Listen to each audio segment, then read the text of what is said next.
Ok,សួស្តីអ្នកនរគ្នាស្វាគមន៍មកកាន់វីដេអូថ្មីចឹងថ្ងៃនេះខ្ញុំធ្វើការចែកម្លែកមេរៀនមួយគឺរបៀបកំណត់ file នៅក្នុង Excel របស់យើងនៅពេលដែលយើង print ធ្វើម៉េចឲ្យវាស្អាតដូចអ្នកនរគ្នាឃើញចេះអញ្ចឹងបើសិនមកអ្នកនរឃើញអានេះបើសិនមកខ្ញុំ print អញ្ចឹងនៅពេលដែល print មកกระดาษវាគឺចេញមកអត់ស្អាតទេអ្នកនរគ្នាវាអត់ស្មើអញ្ចឹងអាហ្នឹងយើងត្រូវមុនអ្នកនរគ្នា print អ្នកនរគ្នាត្រូវចេះ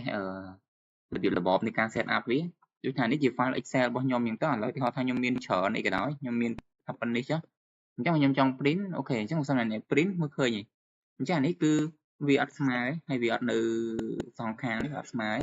អញ្ចឹងជាក់ស្ដែងយើងមានវិធីច្រើនដែលយើងអាចធ្វើបានអញ្ចឹងវិធីទី1អ្នកគ្នាអាចធ្វើការចូលទៅអា print នឹងដែរអូខេមិនថាយើងធ្វើហើយយើងអត់បានសេរីទេចូល print នឹងដែរហើយដល់មកយើងអ្នកគ្នាចុចឡើងនេះ page setup នេះអូខេអញ្ចឹង page setup នេះអ្នកនរអាចធ្វើការសេរីកន្លែងនេះសំខាន់គឺនៅកន្លែងនេះអញ្ចឹងដាក់វាទំហំឲ្យវាសមស្របទៅតាម file របស់យើងទៅអញ្ចឹងអ្នកនរអាចធ្វើការ testing បានឥឡូវដាក់100សិន100ហើយខ្ញុំអូខេអូខេអ្នកឃើញអញ្ចឹងនៅពេល100អូខេឃើញกระดาษយើងវារៀងខិតមកខាងនេះអញ្ចឹងវារៀងស្អាតជាងមុនអូខេអញ្ចឹងបើសិនអ្នកគ្នាសេរីប៉ុណ្្នឹងហើយវានៅមើលទៅមិនទាន់អូខេទេអ្នកគ្នាអាចថាបន្ថែមវាទៅនេះបន្ថែមថា120អញ្ចឹង120វាធំពេកអញ្ចឹងអ្នកគ្នាអាចធ្វើការបញ្ចុះវាវិញអញ្ចឹងអាហ្នឹងគឺអាស្រ័យលើទិញរបស់អ្នកគ្នាក្នុងការសេរីអញ្ចឹងបើសិនអ្នកគ្នាសេរីត្រូវគឺវាអត់ take time មកអ្នកគ្នាអញ្ចឹងអានេះរបស់ខ្ញុំគឺ fit ហ្មង105អ្នកគ្នាឃើញទេអូខេអញ្ចឹងអាហ្នឹងគឺជាវិធីទី1ឥឡូវខ្ញុំសូមទៅវិធីទី2មួយទៀត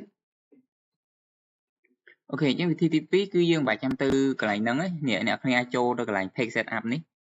ចុចលើវាហ្មងចូលទៅ page layout ហើយ page setup ដោយសារកន្លែងហ្នឹងយើងអាច print preview បានអញ្ចឹងណាគ្នាអូខេឥឡូវខ្ញុំឧទាហរណ៍ថាខ្ញុំដាក់ទៅ95ឲ្យចុះហើយខ្ញុំ print preview អូខេឃើញអ្នកគ្នាគឺវាទៅអញ្ចេះហ្មងគឺវាអត់ទៅស្អាតទេអូខេចឹងហ្នឹងយើងអាចសេរីហើយ print preview កន្លែងហ្នឹងហ្មងក៏បានដែរឥឡូវខ្ញុំដាក់ឧទាហរណ៍ថា105ចុះឧទាហរណ៍អូខេអញ្ចឹងខ្ញុំចុច print preview អូខេអ្នកឃើញទេអញ្ចឹងវានឹងធ្វើការឲ្យកระดาษយើងនៅពេលដែលយើង print មើលទៅឲ្យស្អាតដូចថាតម្រឹមឆ្វេងតម្រឹមស្ដាំមើលទៅវាអូខេអញ្ចឹងអ្នកគ្នាអាចធ្វើការសេរីនៅកន្លែងហ្នឹងបានអូខេអរគុណអ្នកគ្នាអញ្ចឹងមេរៀនថ្ងៃនេះគឺខ្ញុំចង់ចែកម្លែកតែប៉ុណ្្នឹងទេ